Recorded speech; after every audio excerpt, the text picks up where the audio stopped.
Hello, Jesse Good here. Today we're taking a look at the LEGO Movie 2 Rex's Rex-treme Offroader with 236 pieces, 2 minifigures, and it retails for $30 in the United States. So this is the cheapest way to get Rex in a regular set, though he does come in a cheaper book that I already reviewed. He has a mug as an accessory, some arm printing, and of course a very cool new hair piece, which I love the detailing on that, and the ridges up top and everything. Now if you look at the back, he does have an alternate face, and the face print itself was already used in a lot of the other sets, but there's one set that has a different face print for Rex, which is that Movie Maker Studio set. And Emmett in this set has a flashlight as an accessory and a face print that doesn't appear in too many other sets. I know it's in that Ultra Caddy set, but that was the only other one I could spot it inside. His alternate face for there looks pretty darn scared. Now there is a Raptor in this set, and the design of this also comes in Rex's Rex-Explorer, which I love the dark blue and the stripes. It looks super cool and different from the Jurassic World line, even though it's using the same piece. And we have a mouth that closes, of course. You have a red head that rotates, 4 studs at the top. The tail cannot be adjusted, it's just rubber dual molded at the end of this hard plastic. Its legs can be moved since those are 2 separate pieces, and its 2 little hands can be moved up and down. That's it for the Raptor of this set. Let's take a look at the main build of the set first. So the Rex's Rex-treme Offroader is a pretty cool design. As a main build of the set, it might be my least favorite part of the set, but it's still not bad. It just doesn't amaze me. There are some cool features though with this play feature at the back. And I'm moving into the play feature early because that is the most interesting part of this vehicle in my opinion.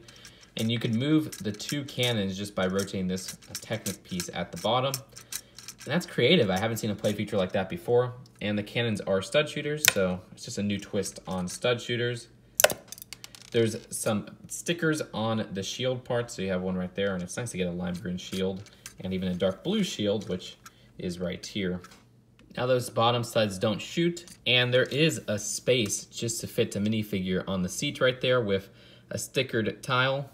Then there's 2 seats for minifigures up front, which have another sticker tile right here.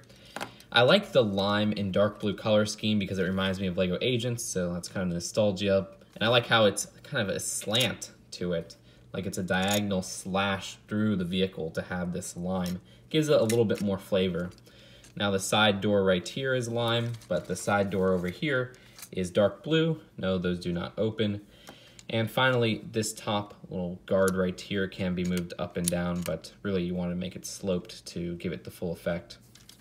There's a compartment so secret I almost forgot it, and it holds a suitcase right here, and that's in between those seats.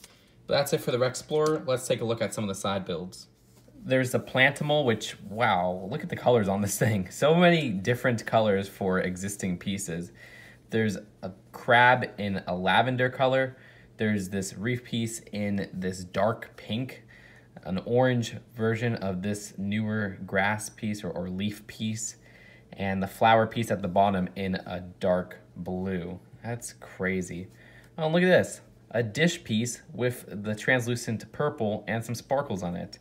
So many crazy colors in this thing, and really the only rotation you got is rotating the head, but other than that, that's really the only posability of this dude. So the Offroader's build for the Dino is a laser cannon, which is super wacky.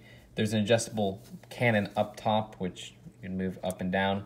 I love the design of it, where they add pieces just to give it more texture. They even use like a little grappler at the side. It's so stupid.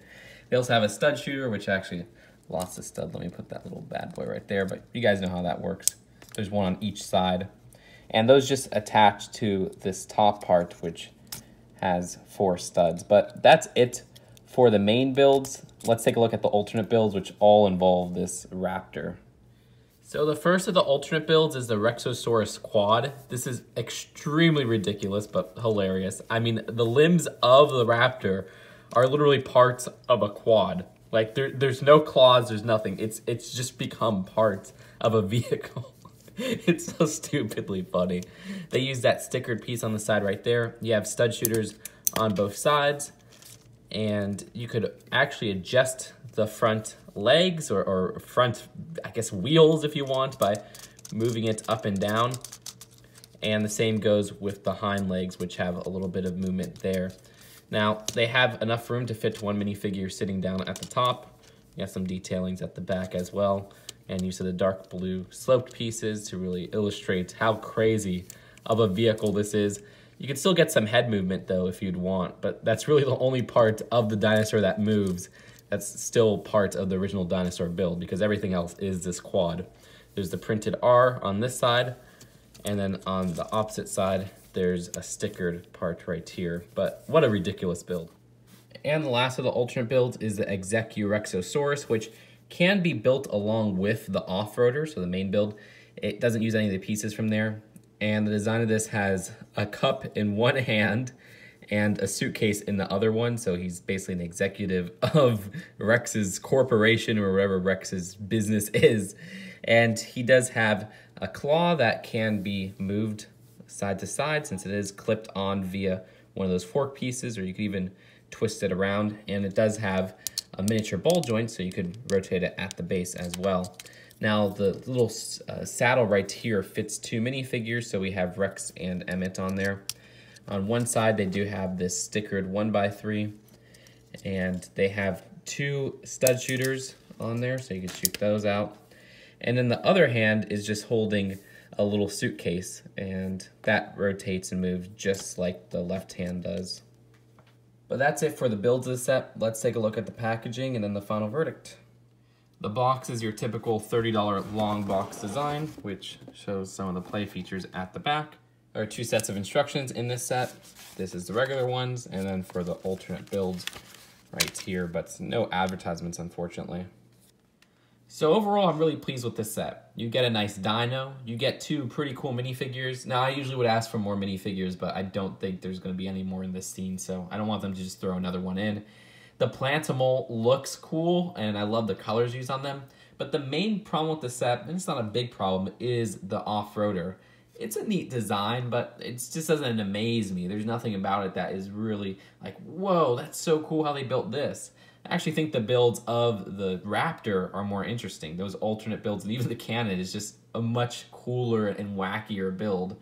I don't know, but that's the main part of the set, and when you're paying $30 for some minifigures, a Raptor, and some cool pieces in the Plantimal, it doesn't really justify it when the main build is just not the most interesting one out there. So that's what's weighing this set down for me, but that's really the only problem I have. I like how they do have that playability feature of extra builds, and there's a decent playability feature that I haven't seen before on the Offroader itself, but I'd rate this one a B+.